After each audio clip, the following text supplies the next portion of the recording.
Next हम full wave converter के numericals देखेंगे। सबसे पहला क्वेश्चन है, a single phase full wave converter is supplied from 230 volt 50 hertz source. The load consist of R equals to 10 ohm and a large inductance so as to render the load current constant, है ना। और alpha equals to 30 degree determine average output voltage and current, RMS value of output voltage and current. तो हमें ये values निकालनी है। आपको full wave converter में 230 volt 50 hertz single phase supply voltage की वैल्यू दी हुई है। रेजिस्टेंस 10 ओम है और इंडक्टेंस काफ़ी लार्ज है, जिसकी वजह से करंट जो है I नॉट वो कांस्टेंट हो जा रहा है। जो लोड करंट है वो कांस्टेंट है। और अल्फ़ा 30 डिग्री के लिए आपको इन की वैल्यूज़ निकालनी है।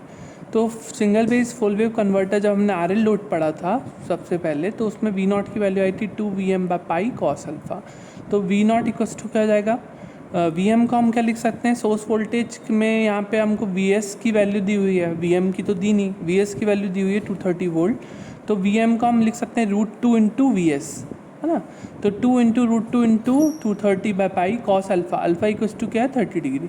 तो रख देंगे आप, V नॉट की वैल्यू हो जाएगी। I नॉट को हम लिखेंगे V नॉट/R। एवरेज वैल्यू जो होती है, एवरेज वैल्यू ऑफ जो हम निकालते हैं लोड के क्रॉस, उसमें इंडक्टेंस को निगलेक्ट करते हैं क्योंकि उसमें वैल्यू ज़ीरो होती है। तो I नॉट क्या होगा, V नॉट/R के बराबर। तो V नॉट/R मतलब V नॉट कैलकुलेट किया है, I नॉट की वैल्यू हो जाएगी। और V नॉट/R की वैल्यू हम निकालेंगे तो V नॉट/R निकला था हमारा Vm/√2। Vm को हम लिख सकते हैं √2 इंटू Vs/√2। तो V नॉट/R इक्वल्स टू Vs होगा, V नॉट/R इक्वल्स टू हो जाएगा 230 volt RMS value of output voltage. और RMS value of output current निकालेंगे तो V नॉट/R जैसे that is 230/10 equals to 23 ampere. Next question है, a single phase full converter bridge is connected to RLE load. The source voltage is this, the average load current is this, and it is constant over the working range. For R equals to this and L equals to this, compute firing angle delay for E equals to this value and firing angle delay for E equals to -120 volt. Single phase full wave converter आपको दिया हुआ है जिसमें single phase voltage supply की value है 230 volt with 50 hertz frequency, और average load current I not की value दी हुई है 10 एम्पियर। आपको I नॉट दिया हुआ है इसमें।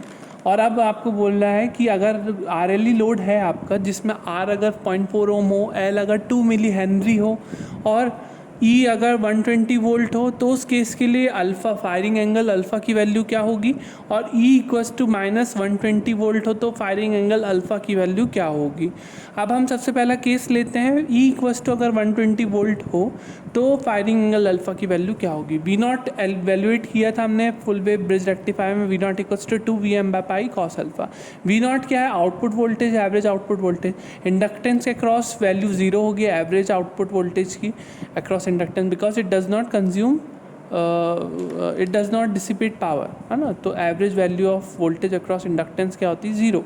तो V not equals to E plus I not R। EMF E present है आपके एज अ लोड, जो कि हो सकता है DC मोटर या बैटरी की वजह से E हो सकता है लोड में। तो E plus I not R, तो यहाँ पे E plus I not R की जो वैल्यू है वो हमें लिखनी है इक्वल्स टू 2Vm/पाई कॉस अल्फ़ा। तो 2Vm/पाई कॉस अल्फ़ा को हम लिख सकते हैं Vm की जगह √2 Vs/पाई cos alpha E plus I not R। यहाँ से हम कैलकुलेट करेंगे, E की वैल्यू रखेंगे 120, I नॉट हमें दिया हुआ है 10, R इक्वल्स टू दिया हमें 0.4। तो इस हिसाब से अल्फ़ा की वैल्यू जो आएगी वो आएगी 53.21 डिग्री, ठीक है।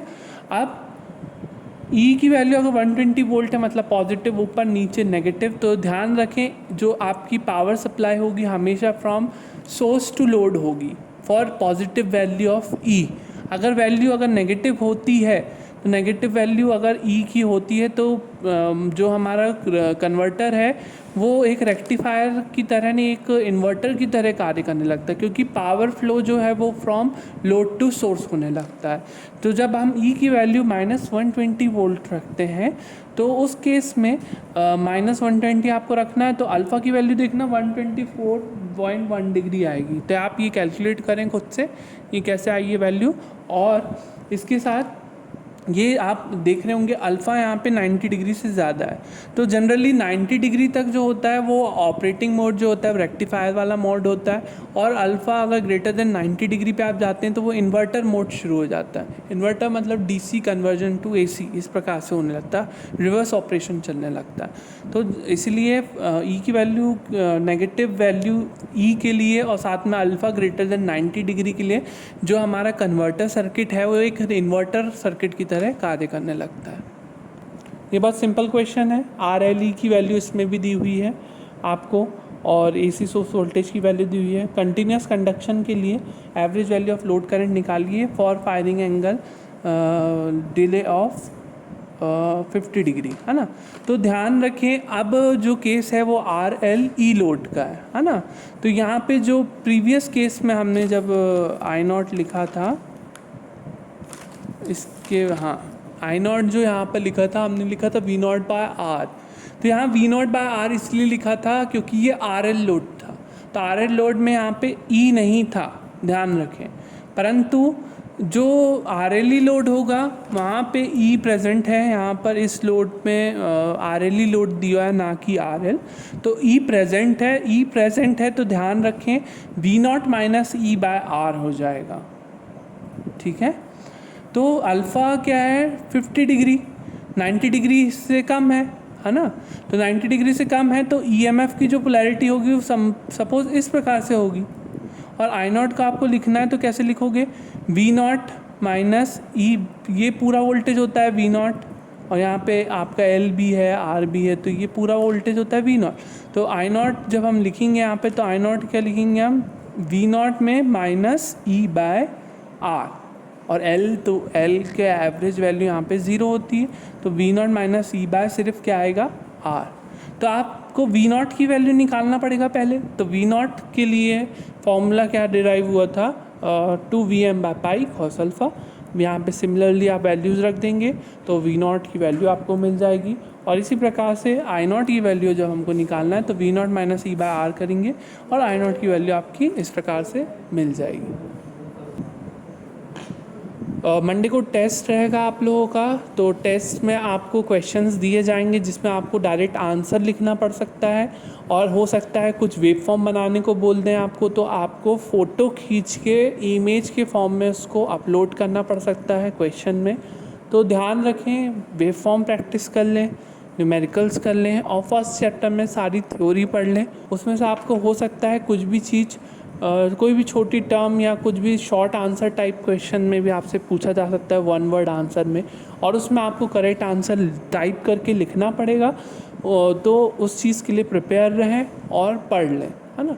हो सकता है किसी का सर्किट डायग्राम आपको पूछ ले, सर्किट डायग्राम बना के भेजें, या किसी को में सर्किट डायग्राम दिया है तो वेव उसमें कुछ वेरिएशन करके उसके वेव फॉर्म बनाने को बोल दें। तो इस प्रकार के क्वेश्चंस आपको जनरली प्रोग्रेसिव टेस्ट में आएंगे मंडे को, तो उसके लिए आप प्रिपेयर रहें और पढ़ लीजिए, क्योंकि मार्क्स आपको फ्री में नहीं मिलने वाले हैं।